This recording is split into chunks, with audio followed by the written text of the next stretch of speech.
لو عندك أمور متعثرة ومفيهاش أي تيسير، فأنصحك النصيحة ديت. اتعلمناها من القرآن في سورة التوبة. بسم الله الرحمن الرحيم: ولو أنهم رضوا ما آتاهم الله ورسوله وقالوا حسبنا الله سيؤتينا الله من فضله ورسوله إنا إلى الله راغبون.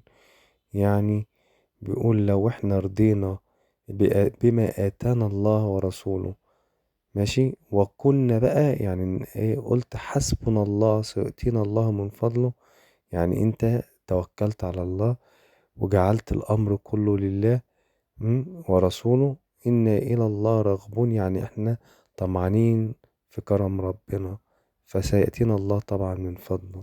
ومن دعاء المعجزات حسبنا الله سيؤتينا الله من فضله إنا إلى الله راغبون. وقال الشيخ ابن باز رحمه الله: ما دعوت بهذا الدعاء بعد التشهد الأخير في أمر عسير إلا تيسر. يعني بعد الصلاة، يعني وانت بتصلي خلصت صلواتك اهو، بتقول آخر التشهد بقى قبل ما تسلم تقول الدعاء دوت، وتكون حاطط الأمر اللي انت يعني مش متيسر معاه، بتقول الدعاء من قلبك، والنية طبعا محلها القلب، وانت جواك الموضوع اللي هو معقد او مش متيسر معاك، وان شاء الله ربنا ييسره ويفتح ان شاء الله الخير ليك بإذن الله.